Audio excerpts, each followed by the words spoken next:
Olá, galera, tudo bem com vocês? Eu espero que todo mundo esteja bem, se cuidando, se protegendo nesse momento tão importante. Para quem não me conhece, meu nome é Jéssica Fernandes e eu sou professora das unidades da Penha e de Pilares, né?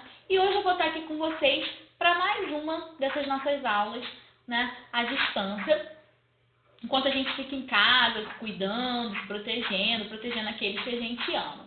Para a aula de hoje, eu separei, né, o conteúdo do capítulo 8 do livro de vocês. Então, a gente vai estar falando sobre a diversidade e a distribuição e a diversidade étnica e cultural da população brasileira, né?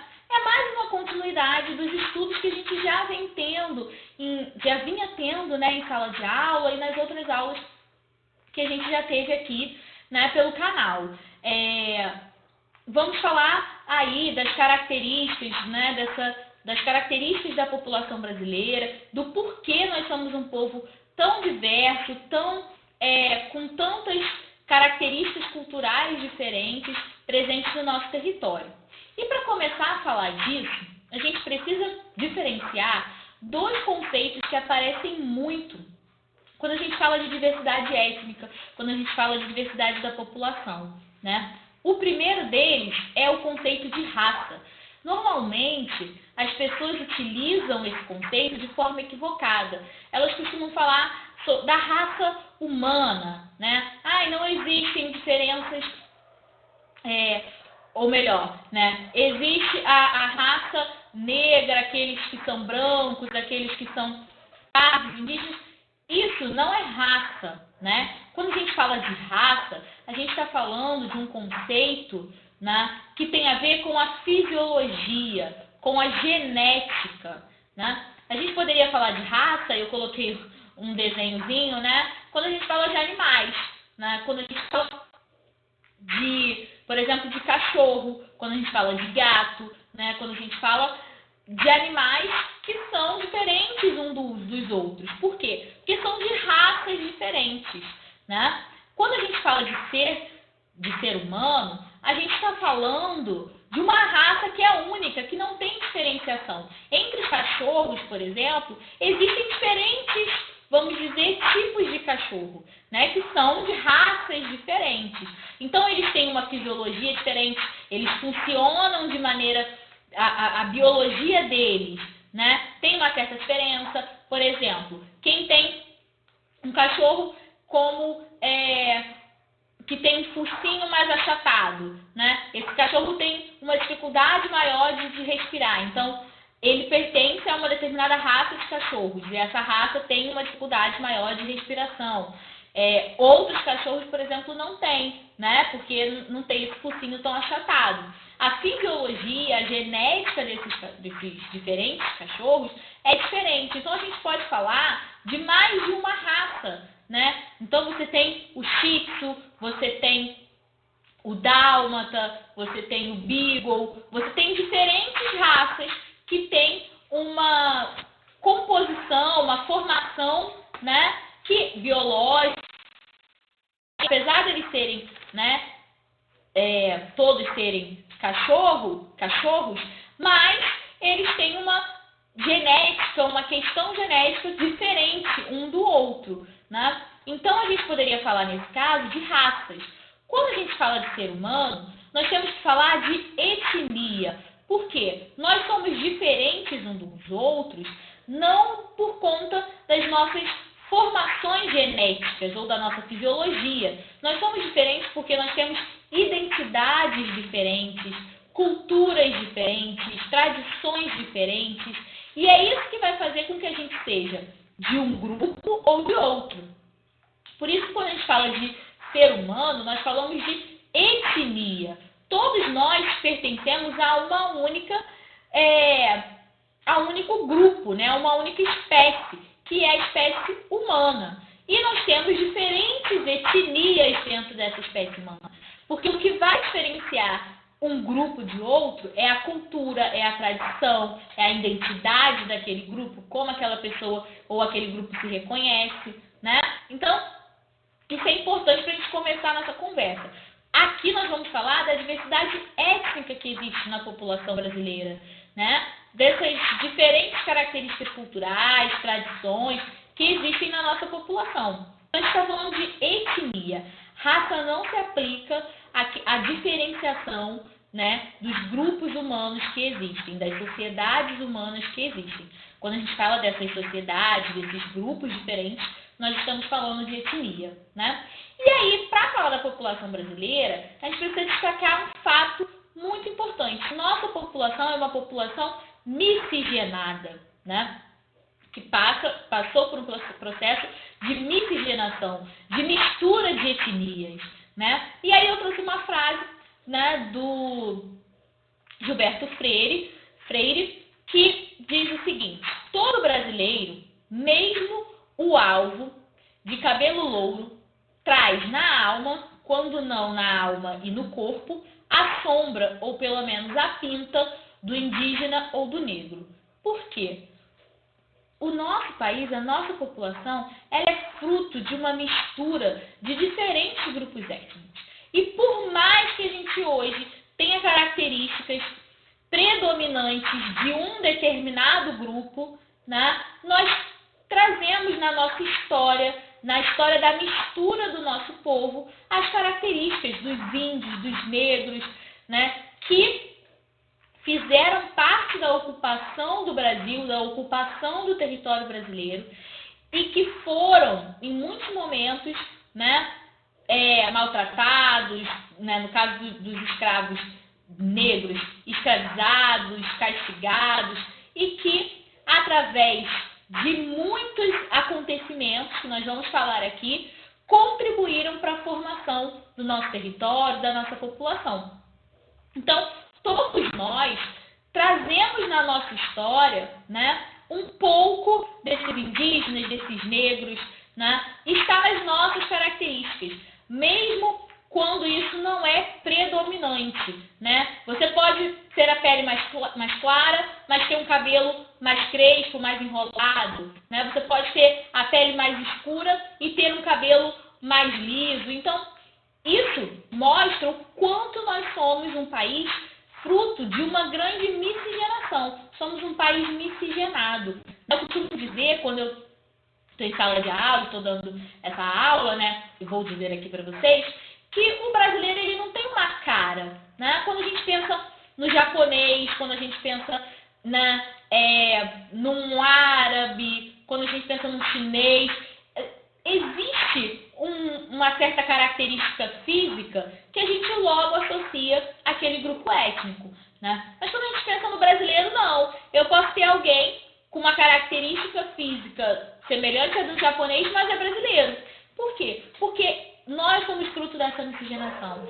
Há muitos grupos que vieram para o nosso país, que se instalaram aqui no nosso território e que de alguma maneira contribuíram para essa diversidade étnica, para essa diversidade cultural que existe no nosso país, né? Então, toda vez que a gente vê uma atitude de preconceito acontecendo, por exemplo, né, contra o negro, contra o indígena, contra qualquer grupo étnico que seja, a gente precisa parar e repensar da mistura daqueles grupos também, né? Então, nós também trazemos na nossa história genética a mistura desses grupos, dessas populações, né? Então, é fundamental que a gente reflita sobre isso para que a gente combata o preconceito que existe na nossa sociedade, tá? Então, vamos dar sequência aqui no conteúdo. Bom, pela primeira vez, em 2015, a população branca se apresentou como minoria no nosso país, né? Se nós somarmos aí aqueles que se reconhecem como pardos ou pretos, né, eles vão ser maioria na nossa população em relação à população branca. Isso é muito importante porque, historicamente, a população branca sempre foi superior à população negra nessas pesquisas, né, de cor que acontecem no nosso país. Por quê? E aí, novamente, eu vou fazer uma crítica ao que aparece, né, como título desse gráfico, né, porcentagem da população por cor ou raça, né?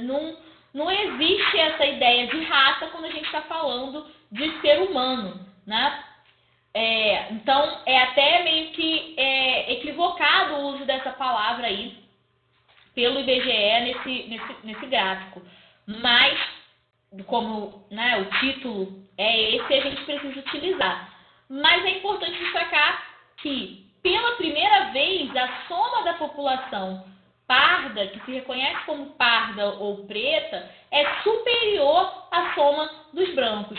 E, historicamente, isso não acontecia no nosso país. Por quê? Porque a população não se reconhecia dessa maneira, não se reconhecia como parda, não se reconhecia como negra, por conta de muito preconceito que existe no nosso país, né? E nos últimos anos, né, os movimentos sociais de luta pelos direitos dos negros, pelo reconhecimento da cultura negra no nosso país, tem levado muitas pessoas a se reconhecerem como negros, né, como pretos, como pardos, e de alguma maneira isso começa a aparecer nos dados oficiais. Essas pessoas que antes não respondiam a essa pergunta, ou que se declaravam, né, brancos porque tinham a pele mais clara, porque não se consideravam negros, começam a reivindicar, né, esse status, começam a reivindicar essa declaração. E aí isso começa a aparecer nos dados oficiais do nosso país, né, com a população negra, de pardos, pretos, se mostrando superior em números à população, né, branca do nosso país. E isso é importante, porque isso mostra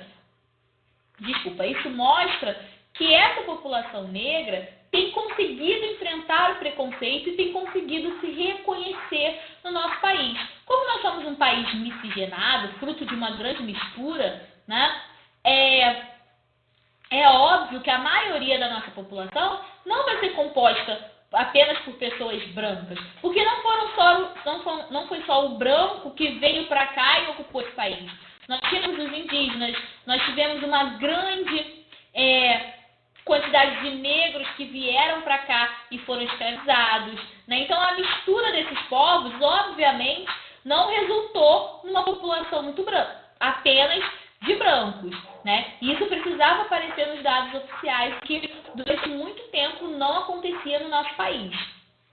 Tem um outro gráfico aqui que eu separei para mostrar, né, que essa população de negros, ela vai estar mais presente em algumas partes do nosso país, né? Nesse gráfico, se vocês puderem olhar com calma, pausar o vídeo e analisar os números, vocês vão perceber que no sul e sudeste do Brasil, nós encontramos ainda uma população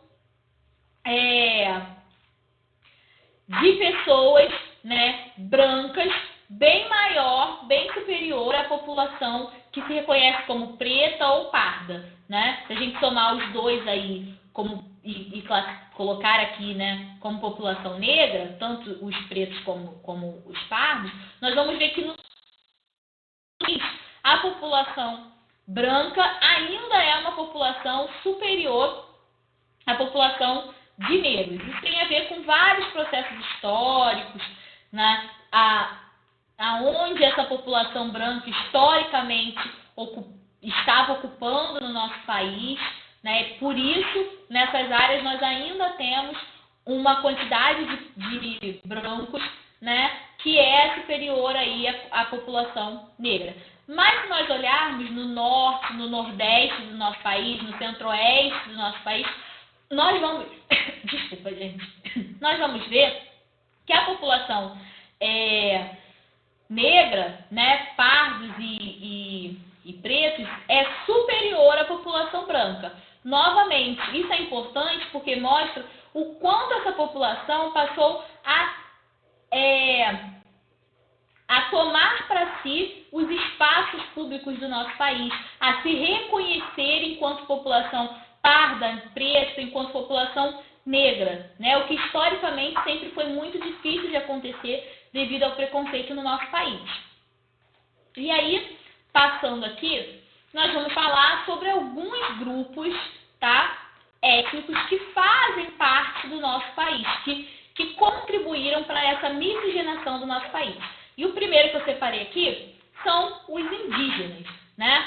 Os indígenas já estavam no nosso território desde antes da chegada dos portugueses, né? Então, antes de 1500, nós já tínhamos indígenas ocupando o território brasileiro. Uma grande diversidade de grupos indígenas, né? Essas sociedades que ocupavam aqui o nosso território não era uma sociedade única, né? Existia uma diversidade muito grande. Então, sempre houve muito questionamento de como esses indígenas vieram parar aqui. Não só no Brasil, mas como eles vieram parar na América, né? Como eles vieram parar nessa parte do mundo. Então, existem algumas teorias, algumas explicações, né? A teoria mais aceita é a de que eles vieram para cá, para a América, né? Há mais ou menos aí 11.000, 12.000 anos atrás, né? Quando o Estreito de Bering, deixa eu ver se consigo botar a setinha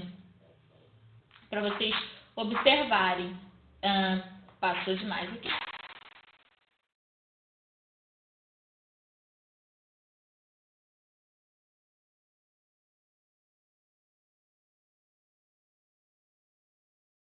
Anos atrás, né, esse estreito congelou em uma das eras do gelo do nosso planeta. E aí, alguns grupos, né, vieram ali então da África para a América. Vocês podem ver que tem duas linhas, né, duas cores de linhas ali, uma linha preta e uma linha vermelha. Vocês veem que o homem sai lá do continente africano, se espalha pela Ásia, pela Oceania, né, pela Europa, consequentemente, óbvio, e depois de muitos anos é que aparece ali a linha vermelha, que seriam grupos que vieram aqui para a América, né? Então, esses fósseis antigos que foram encontrados, foram estudados, e se percebeu que a morfologia desses grupos encontrados aqui no continente americano era muito semelhante à morfologia de alguns grupos da Ásia e da nossa morfologia atual, né? Do como nós somos atualmente, né? Dos americanos atuais. Então, se conclui a hipótese mais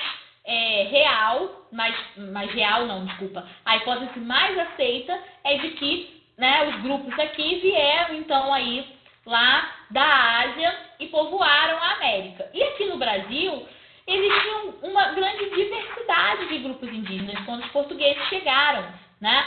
A população antes de 1500, antes da chegada dos portugueses, era estimada em aproximadamente uns 5 milhões de indígenas, né? Que faziam parte de grupos diferentes. Então, estima-se que antes da chegada dos portugueses, aqui no Brasil, só no Brasil, existiam mais de 5 milhões de indígenas que foram ocupando esse território, né? Aí desde 12.000, 11.000 anos atrás. E foram se dividindo em grupos, em sociedades indígenas diferentes uma das outras, que tinham línguas diferentes, que tinham tradições diferentes, maneiras de se organizar diferentes, né? E atualmente, olha o que aconteceu com essa população indígena. Hoje nós temos aí menos de 900 mil indígenas, né? Os dados da FUNAI apontam que hoje, no Brasil, nós temos aí menos de 900 mil indígenas. Nós vamos falar da FUNAI mais à frente, né? A gente vai entender o que é a FUNAI. Mas ela aponta para a gente que 4 milhões, até mais de 4 milhões de índios foram exterminados ao longo dos anos, desde a chegada dos portugueses até os dias atuais, né? Esse extermínio ele não parou com a colonização portuguesa, ele continuou os séculos e séculos que se passaram até os dias atuais, né? Então, olha só, logo no início nós tínhamos, por exemplo, né, nesses grupos indígenas, entre esses 5 milhões de índios, mais de 1.300 idiomas falados. E hoje nós temos pouco mais aí de 270 idiomas falados por esses grupos indígenas que ainda sobrevivem no nosso território. E por que eu falo sobrevivem? Porque essa política de extermínio indígena, ela ainda existe até os dias atuais, né? Principalmente nos últimos anos aí, no nosso país, tem acontecido vários ataques aos grupos indígenas. Nós podemos ver, na verdade, não precisa nem voltar muitos anos, né? Está acontecendo hoje, agora, no nosso país. Vários líderes indígenas estão sendo assassinados no nosso país, né? Numa tentativa de retirá-los das suas terras para que se possa fazer algum tipo de atividade econômica nessas terras.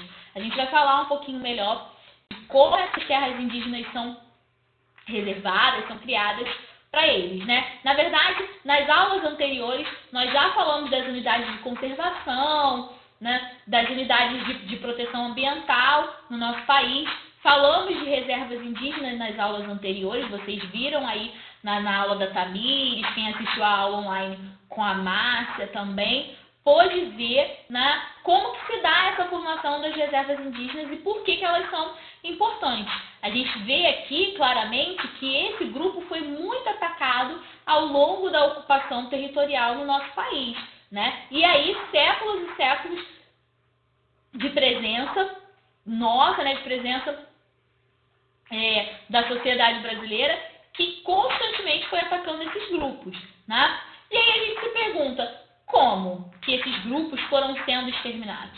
Como que 4 milhões de indígenas foram mortos desde a chegada dos portugueses até os dias atuais?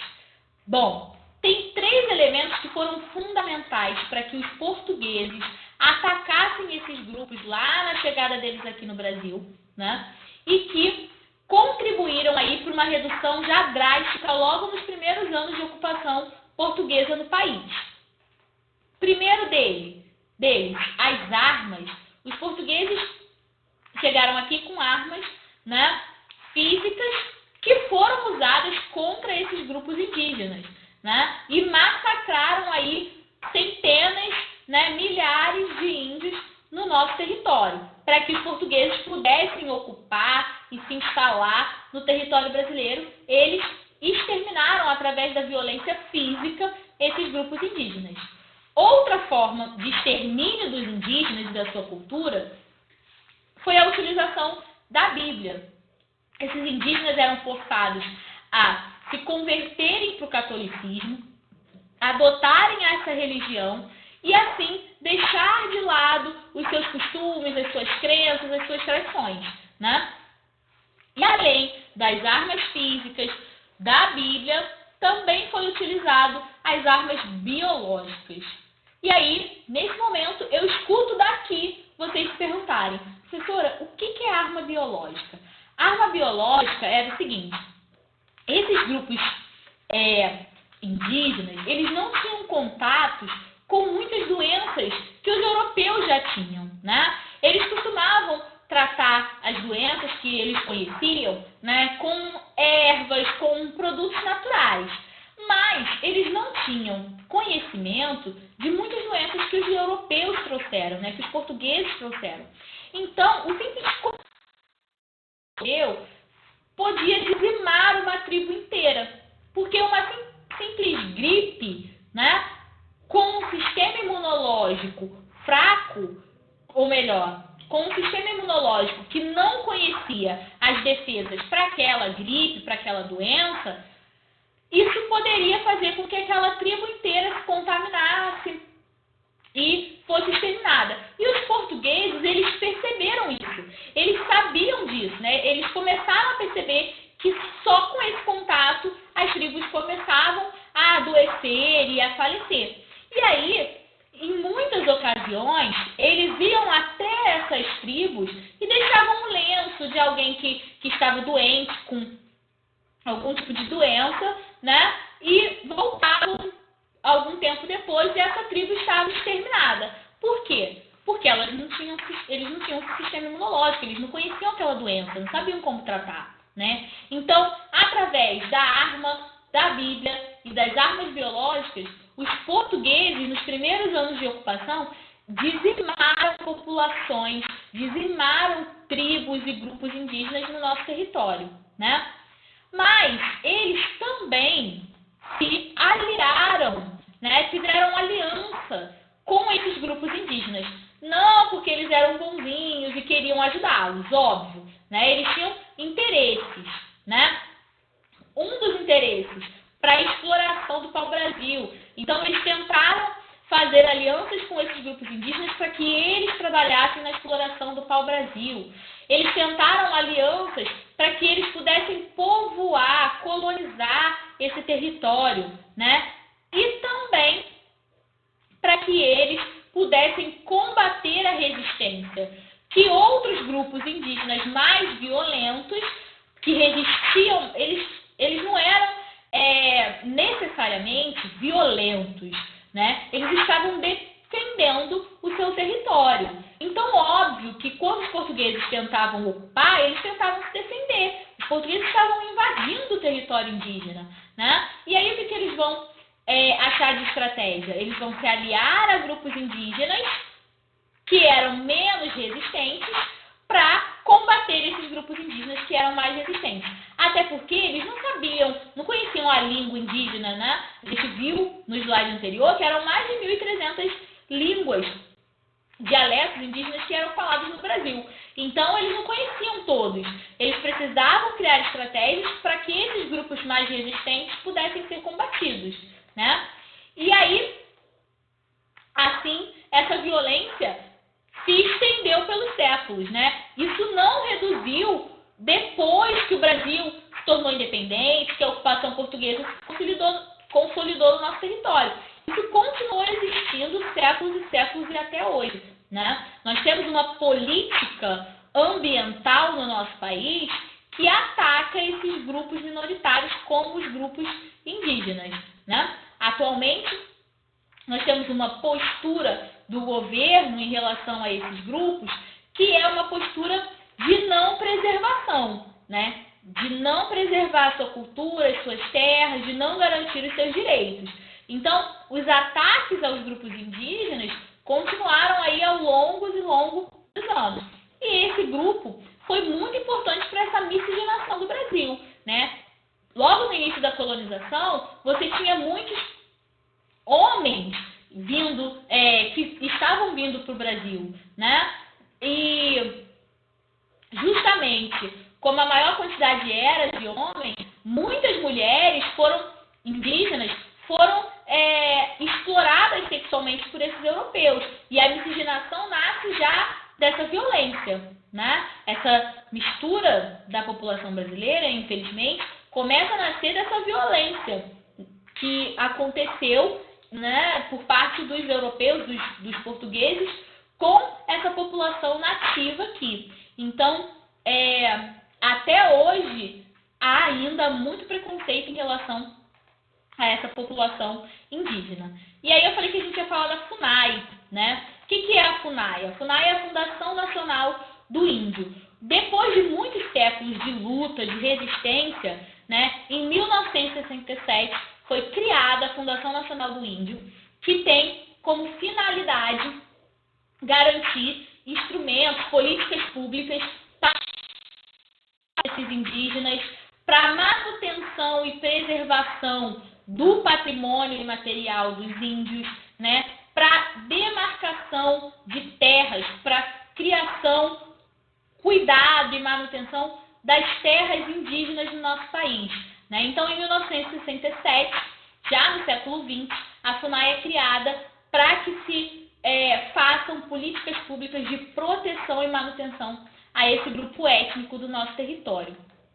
Um pouquinho antes, em 1961, foi criada a Reserva do Xingu, né? Que é um parque natural de reserva, né, de terras indígenas, onde a gente vai ter alguns grupos indígenas ocupando esse território, né? Então, em 1961, é criado o Parque do Xingu, que é uma área de proteção da cultura indígena, da cultura, da tradição desse grupo étnico, né? Existem outros no nosso país, hoje esse foi o primeiro a ser criado, mas infelizmente a política atual, né, do governo é uma política de não preservação dessas terras. Então, há uma forte pressão de vários setores para que o governo, né, abra a exploração nesses territórios de terra indígena, né? E aí essa cultura, toda essa tradição indígena acaba sendo ameaçada. E existe muito preconceito com a questão do índio no nosso país, porque as pessoas fazem uma ideia de indígena, né, que é completamente errônea, que é completamente ultrapassada.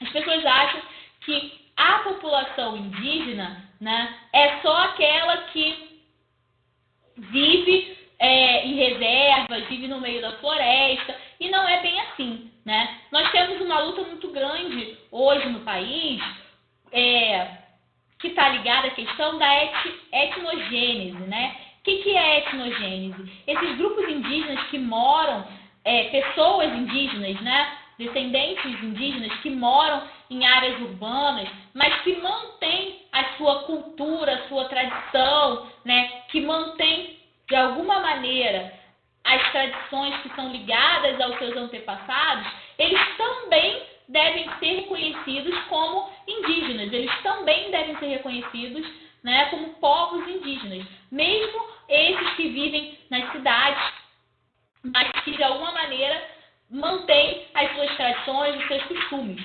né? Desde que essas tradições e costumes sejam mantidas, essa pessoa, esse indivíduo, faz parte desse grupo étnico, né, denominado de indígena, tá? Então, a etnogênese é justamente um movimento, né, que vai reivindicar o reconhecimento, né, desses grupos, desses indivíduos que vivem em cidades, mas que mantêm uma ligação com a sua tradição, com a sua cultura e se reconhecem como indígenas, né? Por isso, tem as universidades, né, tem reservas de cota para essas populações. Não é porque o índio foi para a universidade que ele deixou de ser índio, não é porque ele estudou, porque ele se formou, porque ele tem uma profissão, que ele deixou de ser índio. Desde que ele mantenha as suas tradições, uma ligação com as suas tradições, ele pode e deve, se assim quiser, se reconhecer como indígena, né?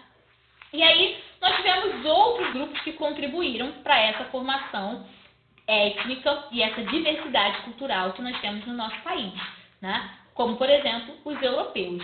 Os primeiros a chegarem no nosso território, onde hoje a gente chama de Brasil, né, foram os portugueses, lá em 1500, como a gente já até falou, né, quando falamos aqui dos indígenas, e eles exploraram esse território ao máximo e, inclusive, foram os responsáveis por trazerem também outros grupos de europeus para o Brasil, quando começaram a incentivar a imigração no final do período, né, já imperial no Brasil, isso aí já no século XIX. Então, os primeiros a chegar aqui foram os portugueses.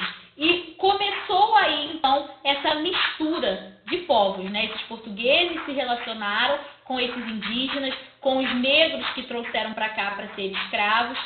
E a miscigenação do nosso país começa, então, por esse grupo, os portugueses. Mas, além dos portugueses, nós temos outros grupos que também vieram para o Brasil e que também contribuíram para a formação de cidades, para culturas locais até hoje, né? Aqui é uma imagem de Nova Friburgo, né? Onde a imigração suíça, a presença de suíços, né, é bem considerável e acaba influenciando na arquitetura. Alguns pontos turísticos da cidade, né, são pontos turísticos que têm uma semelhança muito grande com a arquitetura europeia, porque eles se estabeleceram nessa região e contribuíram para o desenvolvimento dessa área, tá? Outro exemplo de imigrante europeu que veio para o Brasil e que até hoje, né, nós temos aí resquícios da sua cultura muito forte, no sul do Brasil, principalmente. São os alemães, né? Então, vocês podem ver que, de novo, a arquitetura de cidades no sul do Brasil é muito associada a uma arquitetura europeia, a uma arquitetura ligada a esses povos que ocuparam aquela região, que foram importantes para a colonização, para a ocupação. Então, você tem festas tradicionais que são ligadas, né, à cultura alemã, nessas áreas onde eles ocuparam, no caso dos alemães, principalmente no sul do Brasil, tá? Temos também os italianos que vieram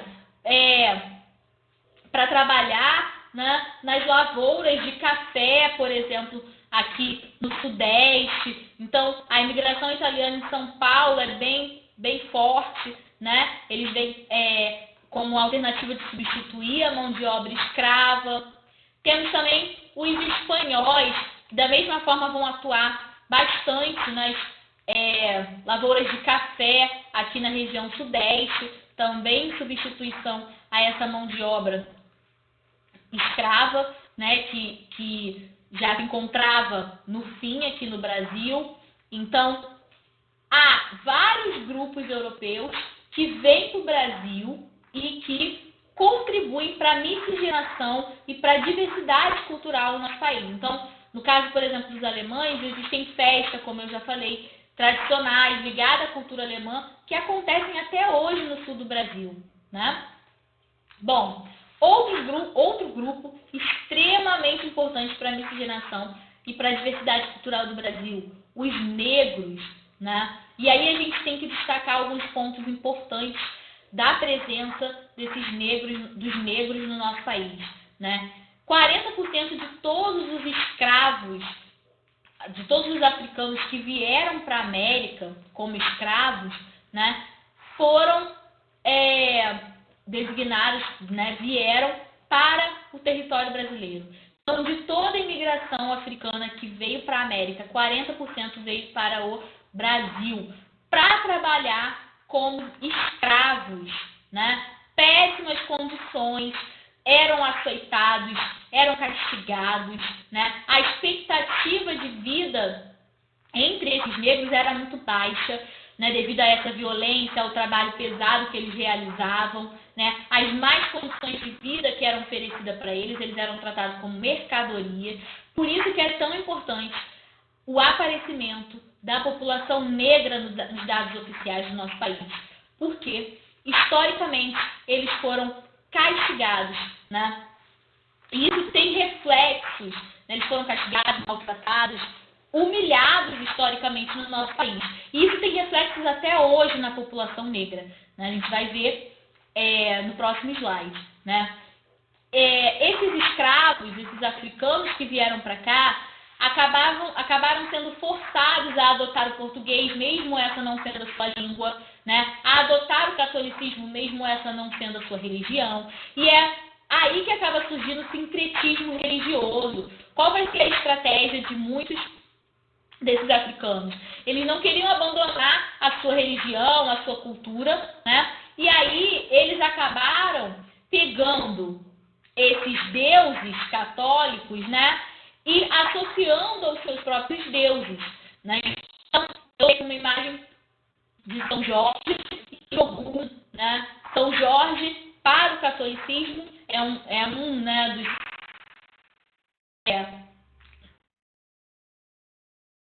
pelo catolicismo, e Ogum é uma entidade também considerada pelas religiões de matriz africana. E o que os escravos costumavam fazer, né? Eles pegavam certas imagens de santos católicos e, porque se eles fossem pegos com as imagens dos seus santos, né, adorando os seus santos, as suas entidades, eles eram castigados, mortos, porque era proibido. Então eles pegavam essas imagens e acabavam associando aos seus deuses. E assim eles podiam adorar aos seus deuses sem serem castigados, né? Então, acaba tendo essa associação, esse sincretismo religioso. Ogum vai ser associado a São Jorge, por exemplo. E outras associações que eles fizeram, mas que não cabe aqui a gente trazer todas, né? Eu trouxe essa como exemplo para a gente entender o que seria esse sincretismo religioso. Eles associavam os seus deuses, as suas entidades,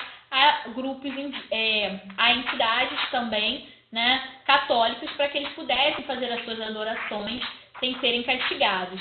tá? E havia uma violência muito grande contra as mulheres. As mulheres normalmente acabavam trabalhando nas casas, eram as babás dos filhos dos grandes senhores, né? E eram constantemente violentadas por esses homens. E pelas suas esposas também, que quando descobriam que os seus maridos estavam tendo relações com essas escravas, mandavam castigá-las, né? E essas escravas tinham essas relações de maneira forçada. Então, elas eram violentadas, né, por esses donos, por esses seus donos, pelos brancos, né, violentadas fisicamente, sexualmente, psicologicamente, por eles e pelas donas também dessas escravas, que muitas vezes ficavam enfurecidas ao descobrir que o marido tinha se relacionado, né, e essas escravas, por vezes, engravidavam desses senhores.